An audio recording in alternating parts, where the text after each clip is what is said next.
today we are going to be making a fall reflections landscape.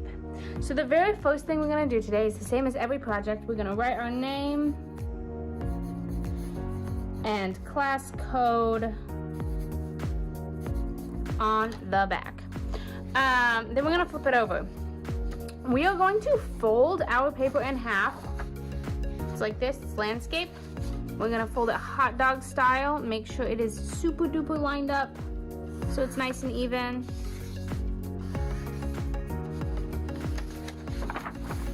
So now we have this line going directly across our page. Flatten it out. Then we will grab a ruler and we're gonna add a line right over this line that we made. Now you're gonna draw light. I'm gonna push pretty hard just so that you can see, because I do need to do this in pencil. All right, so you can see I drew that nice dark line there. You'll draw lightly so that when we go over it, you can't see it anymore. This will be our horizon line. Now up right above the horizon line, I need you to draw a wavy line. Now we don't want a super wavy line like a roller coaster. We just want a lightly wavy line to make it look like there's some hills and bumps in the background. So now we have our horizon line, and then we have another line back here to show the landscape. Our next step is to draw some trees. Now I have these handouts that show us step by step how to draw the trees, and of course yours don't have to look exactly like this because all trees are different, but this is a good starting point.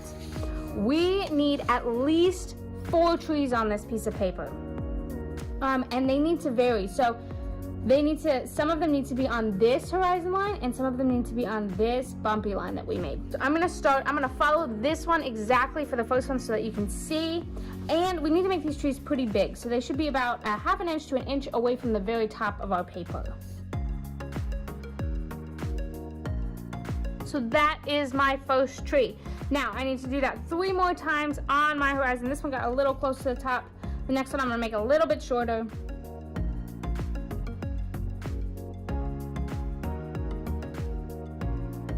Okay, so now I have my 4 trees and they're all different sizes, and I have 2 that are on that background bumpy line and 2 that are on that center horizon line.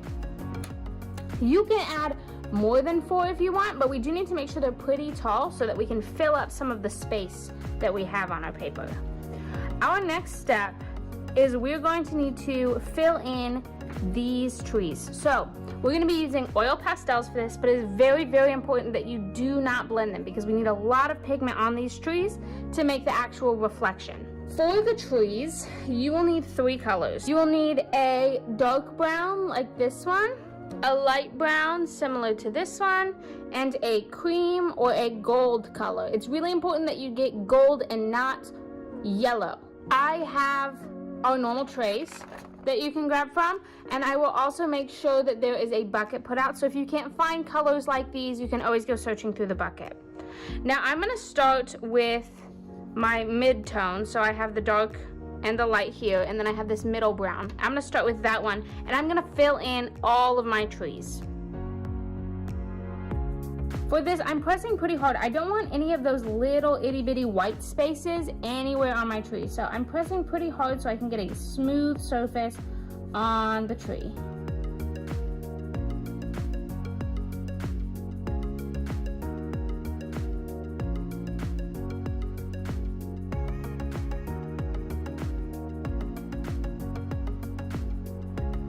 Okay, so now I have all of them filled in with our light brown. My next step is to go in with a darker brown on the right side of every tree and every branch. I need to put a line, but I'm going over the brown that I already had so that it kind of blends. And this will make it a little bit more 3-dimensional because we will have some shadow. So that's the right side of every branch here. Now I'm going to continue this on all of my trees.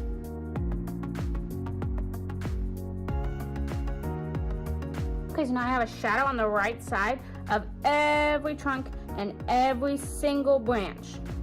And it's totally fine if you accidentally put your shadow on the left side, then you'll just do this opposite too. So if you put your shadow on the left side, you're gonna put your highlight on your right side and vice versa. Since I put my shadow on the right side, I'm going to put my highlight on the left side. I'm going to use this cream color to do that. So on the left side of every trunk and every branch, I'm going to put a line of this, again, on top of the brown.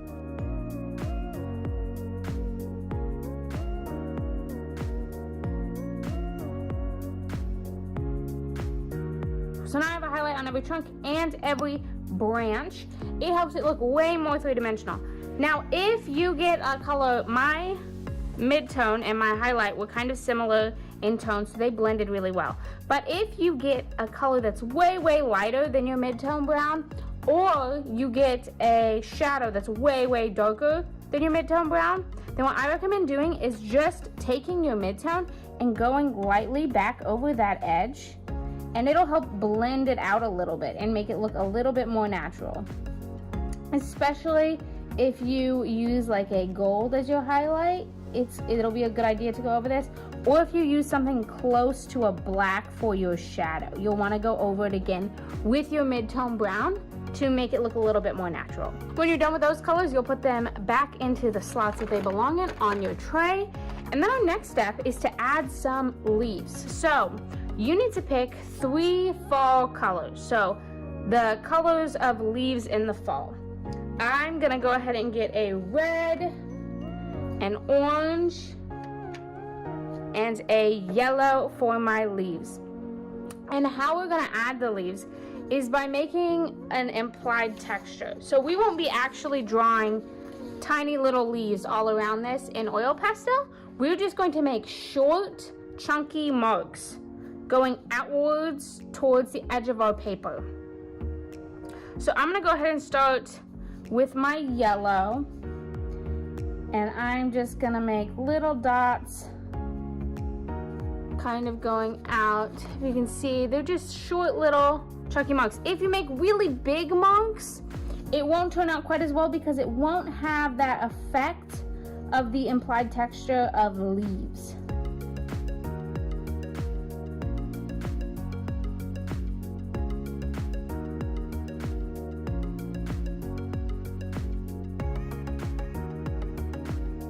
Now I need to pick 3 colors for the actual grass. So you can pick any kind of fall colors for this. I would like one of them to be green. And you can also even throw in like a brown color to give it that kind of dying grass look that happens when it gets a little bit colder. And then I think I'll go with yellow. So I'm gonna go with green, brown, and yellow as my fall colors for my grass. And we're gonna do the same thing we did with the leaves, except we're just filling in this area between our horizon line and our bumpy line.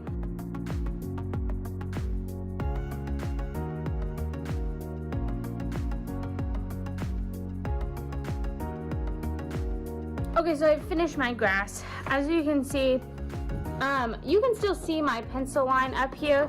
That is just because I had to draw super duper hard so we could see it in the video. But you should be drawing light so that when you go and you put this line of grass here, you will not be able to see that line anymore. And then same with your trees, you shouldn't be able to see those pencil lines anymore. They should go away with you coloring over. Once you've gotten to this point, I want you to make sure that there are no large chunks of white space. So you can see my trees look pretty smooth, like they're well covered in color. All of these little dots up here are filled in well because I pressed super duper hard. And same with my grass, it's pretty filled in. Once you have your paper to this point, we're gonna fold it over in the same way that we folded it before.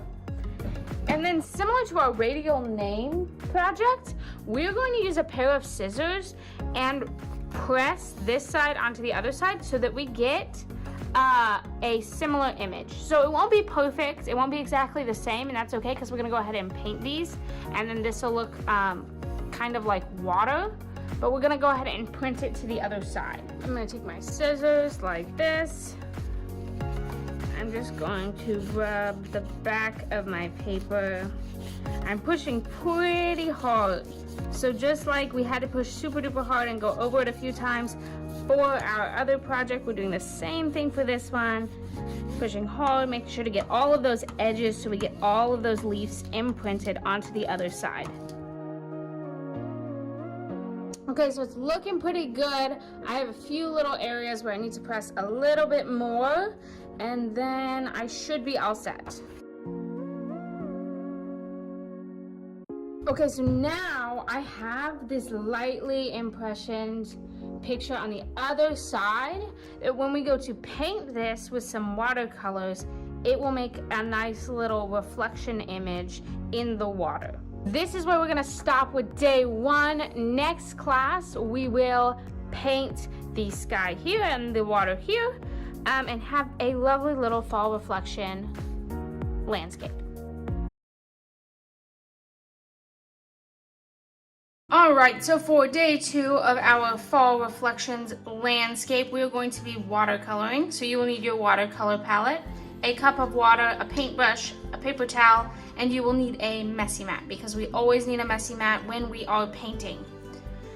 We are going to paint our sky and our ground or water slightly different. So our sky will be blues and purples, and our water will be blues and greens. So to do this, we are going to put some water down, and because we used oil pastels, the oil will push away the water, so I'm just putting plain water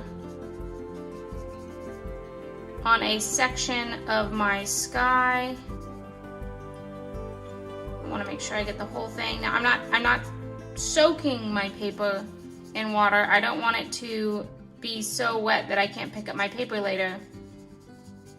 But I want to put a good amount of water down so that my paint spreads pretty far. So I'm going to stop there because it's going to start drying out. Then I'm going to grab some blues, and I should be able to just drop in my blue. Then I can go in with some purples. I'm gonna get my paintbrush clean again, and then you can see there's some white spaces, so instead of grabbing more paint, I'm just going to take a wet paintbrush and dot around those white spaces to push the paint over so it can fill in those gaps. And then I'm gonna repeat the process. So again, just clear water, and I'm gonna fill in this space.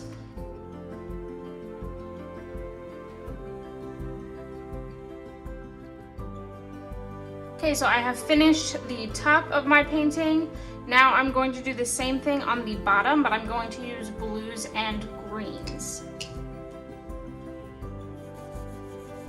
And because this isn't as much oil pastel as the top, it will cover a little bit more, but that's what's going to give it that reflection effect.